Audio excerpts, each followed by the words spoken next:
इंटरव्हेन्शनल आणि neuro radiologist हे आधुनिक वैद्यशास्त्रातील एक प्रगत क्षेत्र आहे, ज्यामध्ये शस्त्रक्रिया न करता शरीराच्या आतील गंभीर आजारावर उपचार केले जातात. यात एक्स-रे, सीटी स्कॅन, अल्ट्रासाऊंड किंवा MRI यासारख्या इमेजिंग तंत्राचा वापर करून कॅथेटेकद्वारे शरीराच्या आत जाऊन मिनिमल इन्व्हेजिव्ह पद्धतीने उपचार केले जातात, अशी माहिती यशोदा हॉस्पिटल सिकंदराबाद येथील इंटरव्हेन्शनल आणि neuro radiologist doctor Manisha Joshi यांनी पत्रकार परिषदेत दिली.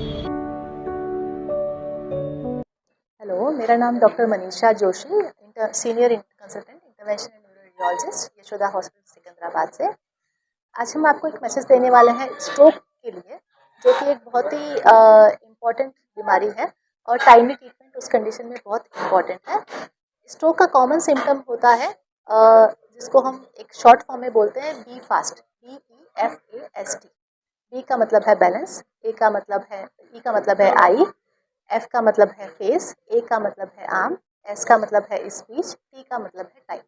अगर किसी भी इंसान को सडनली बैलेंस बनाने में प्रॉब्लम हो रही है, सडनली देखने में प्रॉब्लम हो रही है, आई से ब्लरिंग ऑफ विजन हो रहा है एक आंख में या दोनों आंखों में, सडनली फेस की वीकनेस हो रही है, फेस एक साइड में टेढ़ा हो जा रहा है, सडनली आर्म की या पैर की वीकनेस हो रही है, हाथ या पैर की वीकनेस हो रही है, या फिर सेंसेशन में चेंजेस हो रहे हैं, हाथ या पैर में नमनेस हो रही है, सुनपन हो रहा है, सडनली स्पीच में प्रॉब्लम हो रही है, नहीं बोल पा रहे हैं या बोलने में डिफिकल्टी आ रही है, तो ये एक इम्पॉर्टेंट टाइम है उस इंसान को इमीडिएटली हॉस्पिटल पहुंचाने का, बिकॉज जितना जल्दी स्ट्रोक का ट्रीटमेंट किया जा सके इंसान की जान बच सकती है और पैरालिसिस और लाइफ लॉन्ग जो वीकनेस रहती है, डिसेबिलिटी रहती है, उससे बचाया जा सकता है।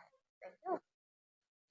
तो स्ट्रोक से बचने के लिए ज़रूरी है कि हेल्दी लाइफस्टाइल फॉलो की जाए, हेल्दी डाइट फॉलो की जाए। आपकी जो दवाइयाँ हैं डॉक्टर ने दी हैं, अगर आपको ब्लड प्रेशर है, शुगर है, कोई और हेल्थ प्रॉब्लम है, उसकी दवाइयाँ टाइम से ली जाए। स्ट्रेस को अवॉइड किया जाए, रेगुलर वॉकिंग और रेगुलर एक्सरसाइजेस की जाए। ये सब हेल्दी लाइफस्टाइल बहुत इंपॉर्टेंट है स्ट्रोक को प्रिवेंट करने के लिए। सो ब्रेन स्ट्रोक एज के साथ में ब्रेन स्ट्रोक के चांसेस बढ़ जाते हैं। उसके अलावा अगर ब्लड प्रेशर अनकंट्रोल्ड है, शुगर अनकंट्रोल्ड है, अगर कोलेस्ट्रॉल ज़्यादा है बॉडी में, तो उसकी वजह से भी ब्रेन स्ट्रोक के चांसेस बढ़ सकते हैं। अगर किसी को हार्ट की प्रॉब्लम है, उसकी वजह से ब्रेन स्ट्रोक के चांसेस बढ़ सकते हैं। तो ब्रेन स्ट्रोक को प्रिवेंट करने के लिए आपका proper medications, healthy lifestyle, healthy habits, addictions को अवॉइड करना बहुत इंपॉर्टेंट है। सिगरेट स्मोकिंग एक बहुत इंपॉर्टेंट रीज़न है ब्रेन स्ट्रोक होने का, तो ब्रेन स्ट्रोक को अवॉइड करने के लिए सिगरेट और टोबैको कम्प्लीटली अवॉइड करना चाहिए।